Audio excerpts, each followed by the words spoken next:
Hello everyone, चलिए आज की मोटिवेशन कहानी शुरू करते हैं।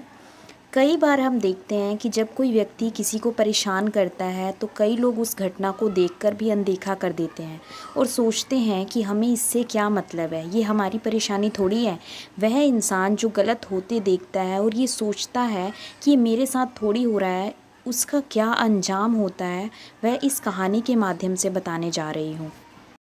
इस कहानी के माध्यम से आपको पता चलेगा कि एकता की ताकत क्या होती है। जिस संगठन में, जिस कंपनी में या जिस घर में, यहाँ तक कि हर जगह के लोगों में एकता नहीं होती, वह संगठन या परिवार कभी भी सफल नहीं होता। और संगठन या परिवार जिसमें एकता नहीं होती, उसका जल्द ही पतन हो जाता है। एक व्यक्ति था जिसका नाम था धन्ना सेठ। धन्ना सेठ एक जाना पहचाना अमीर व्यक्ति था जिसकी पूरी शहर में चर्चा रहती थी। धन्ना सेठ की जो पत्नी थी उसको जानवर पालने का बहुत शौक था। उसके पास तोता, मुर्गा और बकरा पले हुए थे। क्योंकि धन्ना सेठ जब अपनी दुकान पर जाता तो सेठानी तोते को खिलाती और अपना मनोरंजन करती। लेकिन इन सभी पालतू जानवरों के साथ एक चूहा भी रहता था जिससे सेठानी बहुत परेशान रहती थी, क्योंकि चूहा सेठानी के कई सारे कपड़ों को कुतर देता था। दिवाली के दौरान धन्ना सेठ अपनी पत्नी के लिए 5,000 रुपये की एक बहुत शानदार साड़ी लेकर आता है और सेठानी दूसरे दिन उस साड़ी को पहनने के लिए बहुत ही एक्साइटेड रहती है। दूसरे दिन जब सेठानी उस साड़ी को पहनने के लिए उठाती है तो देखती है कि उस साड़ी में एक बड़ा सा छेद हो रहा होता है। ये देखते ही सेठानी आग बबूला हो जाती है, क्योंकि उस साड़ी को चूहा कुतर देता है जिससे साड़ी में छेद हो जाता है। ये बात धन्ना सेठ को पता चलती है तो धन्ना सेठ सेठानी से बोलता है, गुस्सा मत हो, मैं तुम्हारी साड़ी ले आऊँगा और चूहे को पकड़ने के लिए चूहादानी ले आऊँगा। दूसरे दिन धन्ना सेठ चूहादानी ले आता है। चूहादानी को देख चूहा डर जाता है।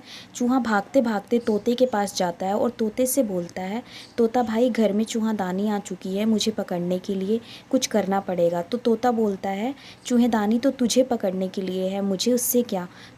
और तोता उसकी मदद नहीं करता। चूहा भागते भागते मुर्गे के पास जाता है और मुर्गे से बोलता है, मुर्गा भाई, घर में चूहेदानी आ चुकी है, मुझे पकड़ने के लिए कुछ करना पड़ेगा। तो मुर्गा बोलता है, चूहेदानी तो तुझे पकड़ने के लिए है ना, मुझे उससे क्या। और मुर्गा भी उसकी मदद नहीं करता। फिर चूहा बकरे के पास जाता है और उससे भी यही बोलता है, पर बकरा भी चूहे की मदद नहीं करता।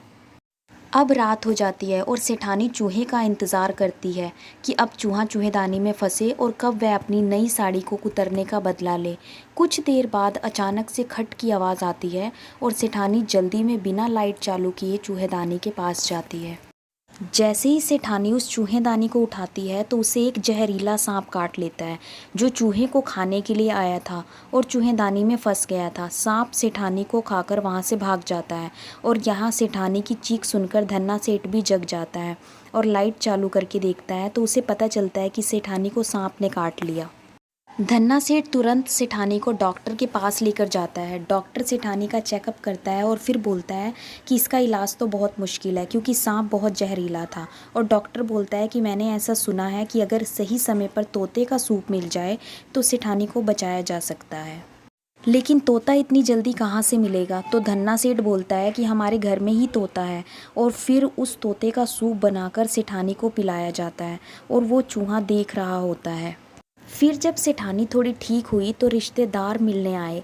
तो धन्ना सेठ सेठानी की खुशी में घर पर एक छोटी सी दावत देता है और दावत में अब कढ़ाई पर चढ़ने की बारी मुर्गे की थी और मुर्गे का चिकन बनाकर रिश्तेदारों को परोसा जाता है। और वो चूहा देख रहा होता है और बोलता है कि अगर मेरी बात मान ली होती तो ये सब नहीं होता। और कुछ दिनों बाद जब सेठानी बिल्कुल ठीक हो जाती है तो रिश्तेदार बोलते हैं कि इतना जहरीला सांप था, सेठानी की किस्मत बहुत अच्छी थी और अब सेठानी बिल्कुल ठीक है। तो धन्ना सेठ सेठानी के बिल्कुल ठीक होने की खुशी में एक पार्टी रखता है और उस पार्टी में मटन बनाया जाता है और इस बार कढ़ाई पर चढ़ने की बारी उस बकरे की थी।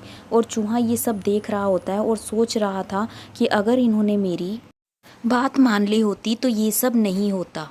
और इस तरह सभी जानवर एक के बाद एक की जान चली जाती है।